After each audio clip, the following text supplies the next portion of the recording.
Umar bin Abdul Aziz, the celebrated Umayyad Caliph, whose empire stretched from the shores of the Atlantic to the highlands of Pamir, was sitting in his private chamber examining a pile of state documents. The dim light of the room was adding to the serenity and somberness of the place, and the Caliph could scarcely feel the arrival of his wife Fatima till she addressed him. "Sire, will you spare a few moments for me? I want to discuss a private matter with you."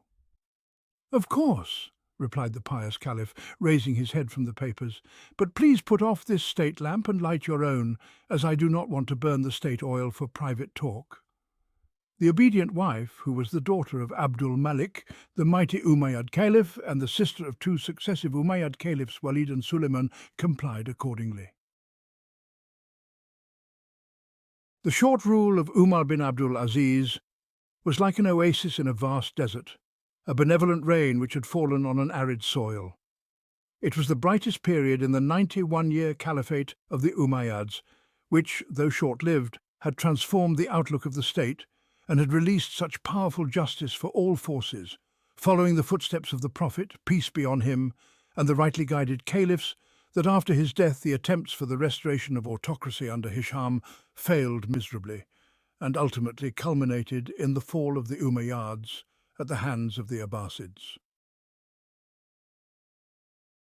Umar bin Abdul Aziz, surnamed Al-Caliphate us-Saleh, the pious caliph, was the son of Abdul Aziz, the governor of Egypt, and his mother, Asim, was the granddaughter of the Caliph Umar.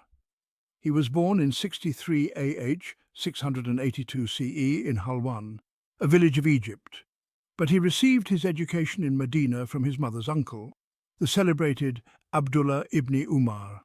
Medina, which in those days was the highest seat of learning in the world of Islam, was greatly instrumental in moulding his life to a pattern quite distinct from those of other Umayyad caliphs. He remained there till his father's death in 704 CE, when he was summoned by his uncle, Caliph Abdul Malik, and was married to his daughter Fatima. He was appointed governor of Medina in 706 CE by Caliph Walid. Unlike other autocratic governors, immediately on arrival in Medina, he formed an advisory council of 10 eminent jurists and notables of the Holy City and carried on the administration with their consultation. He empowered them to keep a watchful eye over his subordinates. This step had a salutary effect on the residents of Medina who hailed his beneficent administration. He successfully strove to erase the signs of ravages committed in the holy cities of Islam under Yazid and Abdul Malik. During his 2-year stay as the governor of Medina, he repaired and enlarged the Mosque of the Prophet, peace be on him, as well as beautified the holy cities with public structures, constructed hundreds of new aqueducts and improved the suburban roads leading to Medina.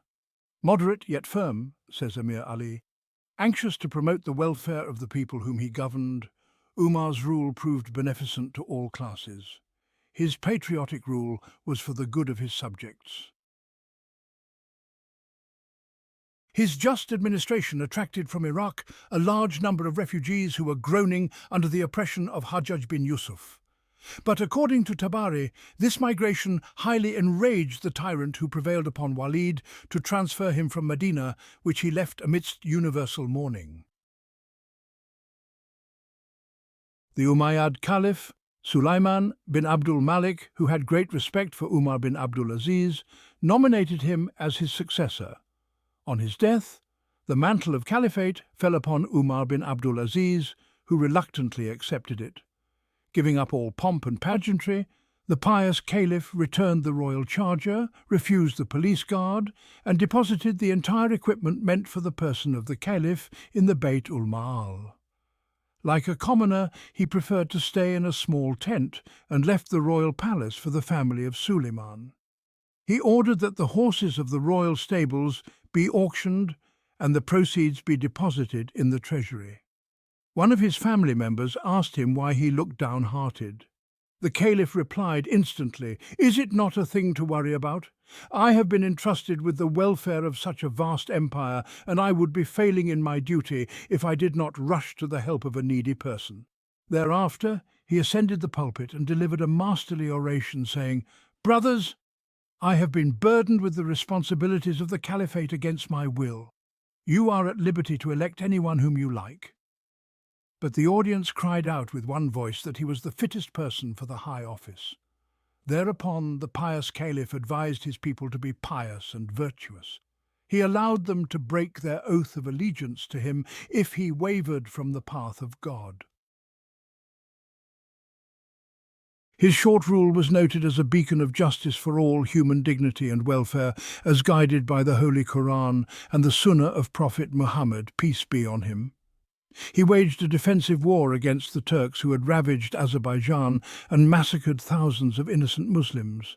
The forces of the Caliph, under the command of Ibn Hatim ibn Ali-Nan al-Balili, repulsed the invaders with heavy losses. The Caliph permitted his forces to wage war against the notorious Kharijis. But under conditions that women, children and prisoners would be spared, the defeated enemy would not be pursued, and all the spoils of war would be returned to their dependents. He replaced corrupt and tyrannical Umayyad administrators with capable and just persons.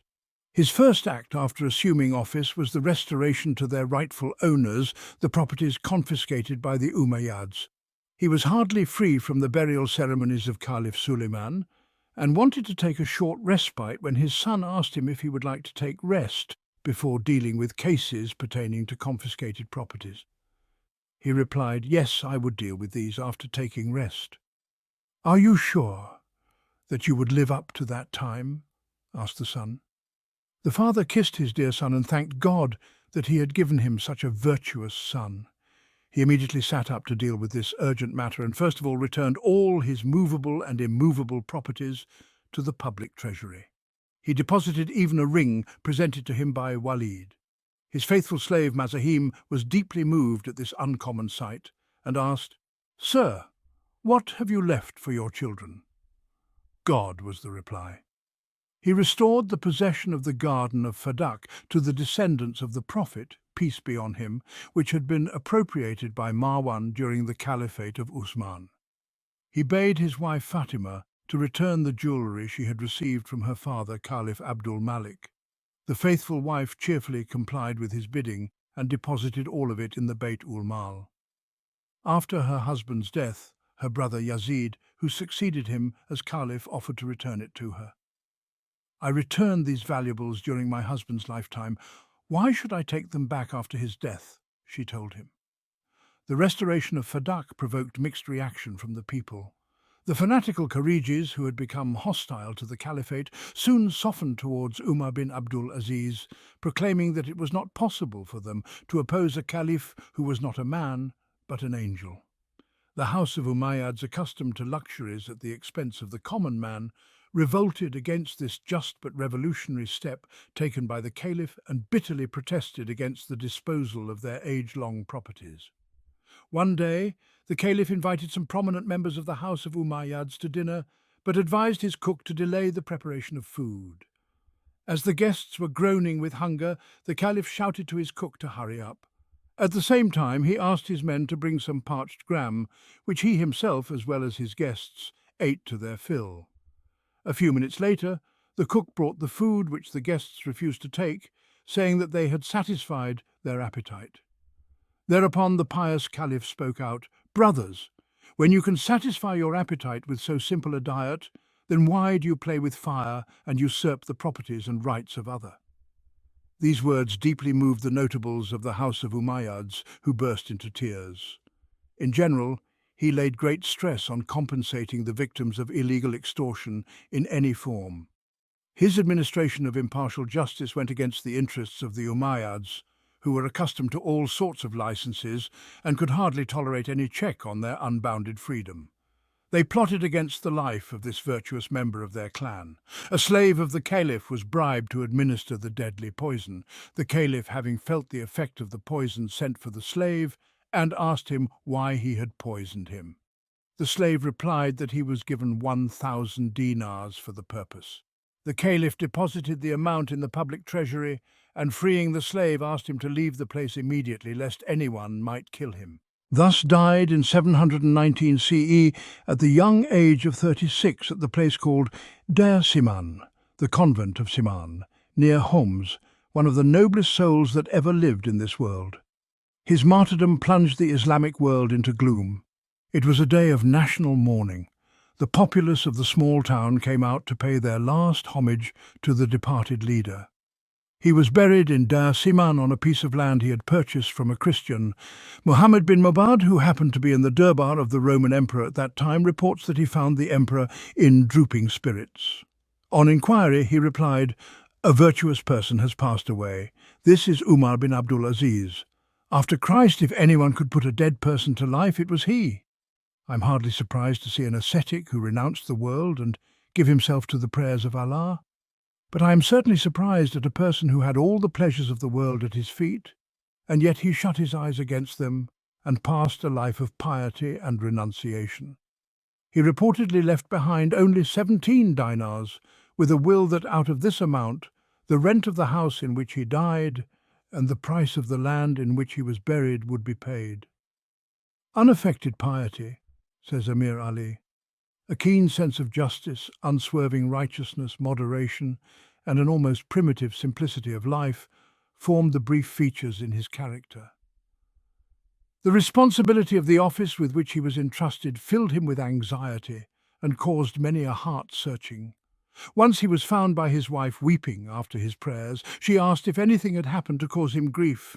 He replied, "O Fatima, I have been made the ruler over the Muslims, and I was thinking of the poor that are starving, and the sick that are destitute, and the naked that are in distress, and the oppressed that are stricken, and the stranger that is in prison, and the venerable elder, and him that hath a large family and small means, and the like of them in countries of the earth and the distant provinces.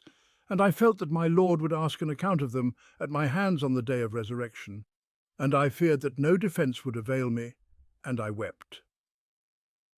His honesty and integrity have few parallels in the history of mankind. According to Tabakat ibn Sa'ad, he got his articles of luxury and decoration auctioned for 23,000 dinars and spent the amount for charitable purposes. His diet used to be very coarse. He never built a house of his own and followed in the footsteps of the Prophet, peace be on him. Allama Suyuti, in his well-known historical work, Tarikh-ul-Khulafa, History of the Caliphs, states that he spent only 2 dirhams a day when he was the Caliph.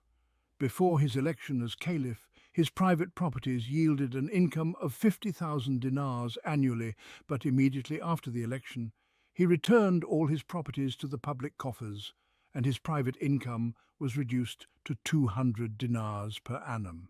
In spite of the fact that Umar bin Abdul Aziz was a loving father, he never provided his children with luxuries and comforts. His daughter Amina was his favourite child. Once he sent for her, but she could not come as she was not properly dressed. Her aunt came to know of it and purchased necessary garments for his children. He never accepted any presents from anyone. Once a person presented a basket full of apples. The Caliph appreciated the apples but refused to accept them. The Caliph replied immediately, "No doubt those were presents for the Prophet, but for me this will be bribery." Ibn ul-Jawzi, his biographer, writes that Umar wore clothes with so many patches and mingled with his subjects on such free terms that when a stranger came to petition him, he would find it difficult to recognize the Caliph. When many of his agents wrote that his fiscal reforms in favor of new converts would deplete the treasury, he replied, "Glad would I be by Allah to see everybody become Muslim, so that thou and I would have to till the soil with our own hands to earn a living." According to Fakhri, Umar discontinued the practice established in the name of Muawiyah of cursing Ali from the pulpit in Friday prayers. He was very kind-hearted. Once he was moved to tears on hearing a tale of woe related by a villager and helped him from his private purse. He was kind to animals even, and several stories concerning this are found in the early historical records. He had complete faith in God and never cared for his life. Unguarded, he roamed about in streets, listening to the complaints of the common man and assisting him as much as he could. He introduced a number of reforms, administrative, fiscal and educational. A reformer appears on the world when the administrative, political and ethical machinery is rusted and requires overhauling. This unsurpassable reformer of the Umayyad regime was born in an environment which was very gloomy and necessitated a change. His promising son, Abdul Malik, a youth of 17, advised his father to be more ruthless in introducing his beneficial reforms. But the wise father replied, "My beloved son, what thou tellest me to do can be achieved only by sword. But there is no good in a reform which requires the use of sword." Under his instructions, as Sam, his viceroy in Spain, took a census of the diverse nationalities, races and creeds inhabiting that country. A survey of the entire peninsula, including those of her cities, rivers, seas and mountains, was made. The nature of her soil, varieties of products and agricultural as well as mineral sources were also carefully surveyed and noted in records. A number of bridges in southern Spain were constructed and repaired. A spacious Friday mosque was built at Saragossa in northern Spain. The Bayt ul-Mal, public treasury, which was one innovation of Islam, and had proved a blessing for poor Muslims during the regime of pious caliphs, was freely used for private purposes by the Umayyad caliphs. Umar bin Abdul Aziz stopped this unholy practice and never drew a pi from the Bayt ul-Mal. He separated the accounts for khums, sadqa and fai, and had separate sections for each.